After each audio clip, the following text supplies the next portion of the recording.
नमस्कार दोस्तों, स्वागत है आप सभी को आपके अपने YouTube चैनल मैथ क्वेस्ट 2.0 पर। दोस्तों मैं हूं आदेश कुमार। दोस्तों हम आज आप लोगों के बीच रेशियो एंड प्रोपोर्शन का पहला वीडियो लेकर आए हैं। ठीक है ना दोस्तों, 6 या 7 वीडियो में इस चैप्टर को हम पूरा खत्म करने वाले हैं। फिर कभी जिंदगी में दोबारा इस चैप्टर को आप लोगों को पढ़ना नहीं पड़ेगा। ठीक है ना दोस्तों, तो चलिए बढ़ते हैं बिना टाइम गवाए हुए बेसिक बात करते हैं पहले। ठीक है ना दोस्तों, रेशियो एंड प्रोपोर्शन। ठीक है ना दोस्तों, रेशियो एंड प्रोपोर्शन का मतलब होता है, रेशियो का मतलब होता है दोस्तों अनुपात। क्या होता है? अनुपात। याद रखिएगा कि रेशियो का मतलब क्या होता है? अनुपात होता है। ठीक है ना दोस्तों, और प्रोपोर्शन का मतलब होता है समानुपात, और इसका प्रोपोर्शन का मतलब क्या होता है? समानुपात होता है। ठीक है ना दोस्तों, रेशियो का मतलब होता है अनुपात। ठीक है ना दोस्तों, और प्रोपोर्शन का मतलब क्या होता है? समानुपात होता है। ठीक है ना दोस्तों, ये तो आप लोग जान गए। ठीक है ना, तो हम पहले क्या करेंगे, जानेंगे पहले अनुपात, उसके बाद हम क्या जानेंगे? समानुपात किसको कहते हैं। ठीक है ना दोस्तों, ये थोड़ा एथी हो गया। ठीक है ना, प्रोपोर्शन का मतलब क्या होता है? समानुपात। ठीक है ना दोस्तों, तो हम पहले क्या देखेंगे? अनुपात। ठीक है ना दोस्तों, तो अनुपात कहते किसको है? ठीक है ना दोस्तों, तो इसका परिभाषा आप लोग को बोर्ड पे दिखाई देता होगा कि दो राशियों के बीच तुलनात्मक संबंध को क्या कहते हैं? अनुपात कहते हैं। क्या कहते हैं? दो राशियों के बीच तुलनात्मक संबंध को क्या कहते हैं? अनुपात कहते हैं। अनुपात को इंग्लिश में क्या कहते हैं? रेशियो भी कहते हैं। ठीक है ना दोस्तों, तो जैसे दोस्तों हम लिख दिए, मान लीजिए P अनुपात Q। ठीक है ना दोस्तों, तो ये मालूम चल रहा है कि P और Q में क्या हो रहा है? तुलना हो रहा है। ठीक है ना दोस्तों, फिर जैसे लिख दे हम 3 अनुपात 9 लिख दे हम, जैसे तो इससे मालूम चल रहा है कि 3 और 9 में क्या हो रहा है? तुलना हो रहा है। ठीक है ना दोस्तों, इसका परिभाषा भी होता है कि दो राशियों के बीच तुलनात्मक संबंध को क्या कहते हैं? अनुपात कहते हैं। ठीक है ना दोस्तों, अनुपात का मतलब याद रखिएगा बट्टा होता है। ठीक है ना दोस्तों, तो P अनुपात Q को हम P बट्टा Q भी क्या कर सकते हैं? लिख सकते हैं, यानी P बट्टा Q के भी रूप में हम क्या कर सकते हैं? P अनुपात Q को लिख सकते हैं। ठीक है ना दोस्तों, इधर क्या है? 3 अनुपात 9 है, तो इसको भी हम क्या लिख सकते हैं? 3 बट्टा 9 हम क्या कर सकते हैं? लिख सकते हैं, क्योंकि अनुपात का मतलब क्या होता है? बट्टा होता है, तो 3 बट्टा 9 भी क्या कर सकते हैं? लिख सकते हैं। ठीक है ना दोस्तों, ये तो बात समझ में आ गया। तो अब चलिए अब देखते हैं।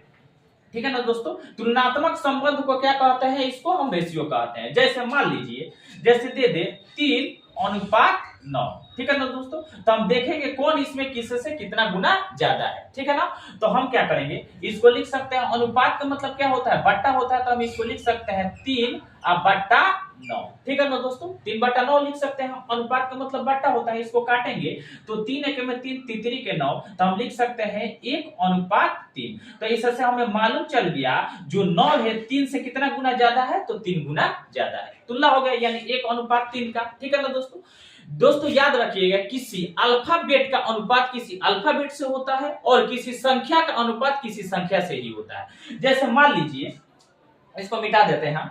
जैसे मान लीजिए दे दे किसी ऐसे, जैसे P अनुपात 3।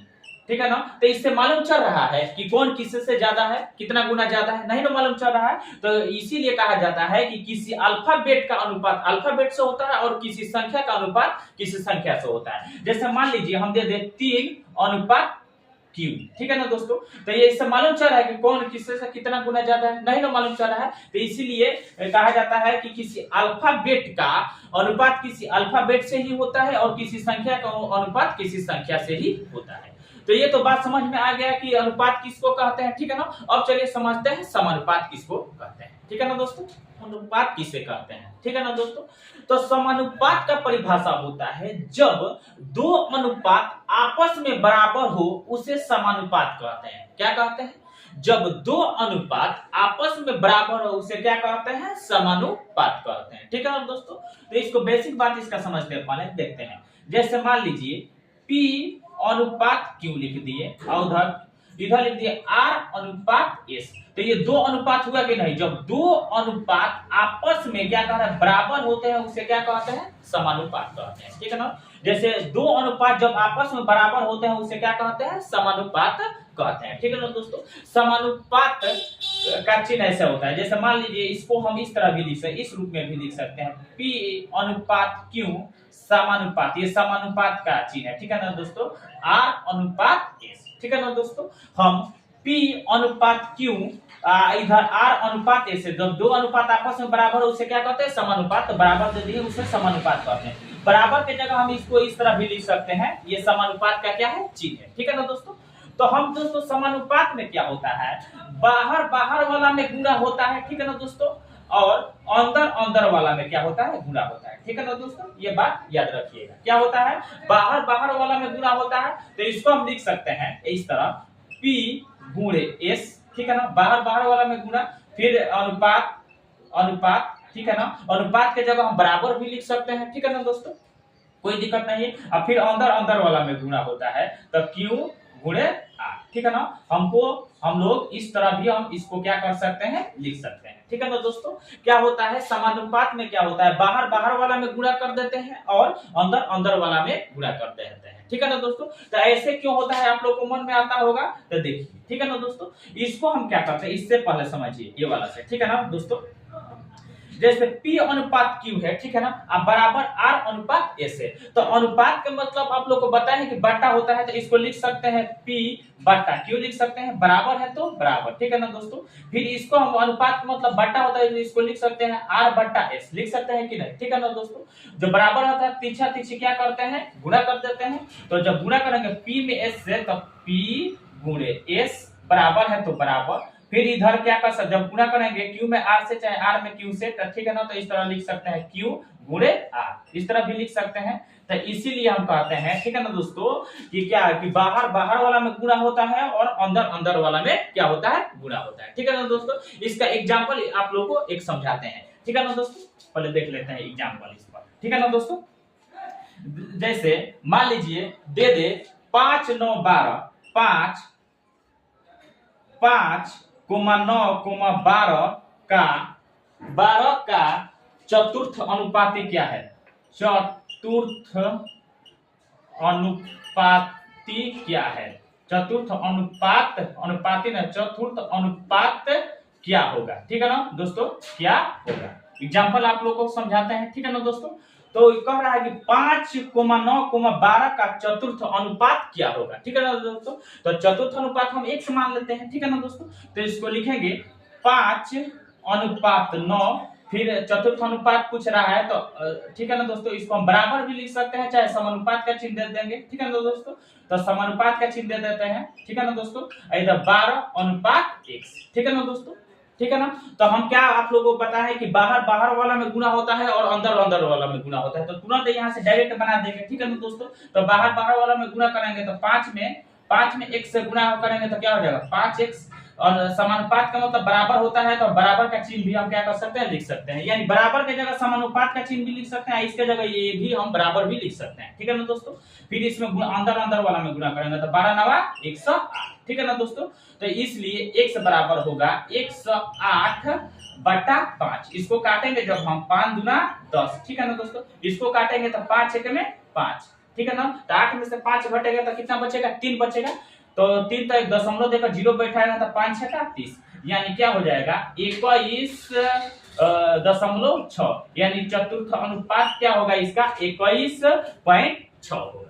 ठीक है ना, तो ये बेसिक बात आप लोगों को समझ में आ गया होगा। तो अब चलिए बढ़ते हैं प्रश्न की तरफ। पहला प्रश्न आपको इसके पहला प्रश्न दोस्तों कह रहा है, यदि A अनुपात B बराबर 3 अनुपात 4 तथा B अनुपात C बराबर 8 अनुपात 9 हो तो A अनुपात C बराबर क्या होगा? ठीक है ना दोस्तों, A अनुपात C का मान पूछा है। ठीक है ना दोस्तों, इसमें दिया है यदि A अनुपात B, दोस्तों दे दिया है A अनुपात B बराबर दिया है, क्या दिया है? 3 अनुपात 4 है। ठीक है ना दोस्तों, तो यहाँ पर इसको लिख देते हैं 3 अनुपात 4 है। ठीक है ना, फिर उधर दिया है B अनुपात C, B अनुपात C क्या है? 8 अनुपात 9 है। ठीक है ना दोस्तों, तो हमसे कह रहा है कि A अनुपात C का मान क्या होगा।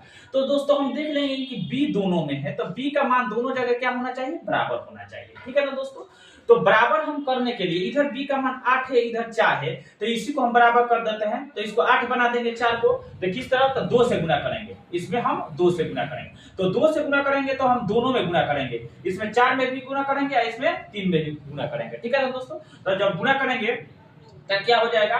4 दूना 8 हो जाएगा, अनुपात 3 दूना 6, तो हो गया। B का मान दोनों जगह 8 क्या हुआ? बराबर हुआ। तो हम एक बार लिख देंगे, तो लिखेंगे A अनुपात बी अनुपात सी। ठीक है ना दोस्तों, तो क्या लिखेंगे, ए का क्या है 6 अनुपात बी का क्या है, दोनों जगह 8 है तो एक जगह 8 लिख देंगे, अनुपात सी का मान कितना है 9। तो हमें मालूम चल गया ए बी सी का अनुपात कितना है 6 अनुपात 8 अनुपात 9 हो गया। ठीक है ना दोस्तों, हमसे पूछा ए अनुपात सी बराबर क्या होगा, तो ए अनुपात सी, हमसे पूछा ए अनुपात सी क्या होगा, तो ए अनुपात सी लिख देंगे, तो ए का मान 6 है और फिर अनुपात सी का मान कितना है 9, तो इसको काट लेंगे। इतना आंसर दिया होगा तो छोड़ देंगे, नहीं तो इसको काट देंगे। तो काटेंगे तो जैसे अनुपात का मतलब बट्टा होता है तो बट्टा में लेकर भी काट सकते हैं, चाहे इस तरह 3 दूना 6 और तितरी के 9, यानी ए अनुपात सी का मान क्या होगा 2 अनुपात 3 होगा, यानी ऑप्शन डी इस प्रश्न का सही उत्तर होगा।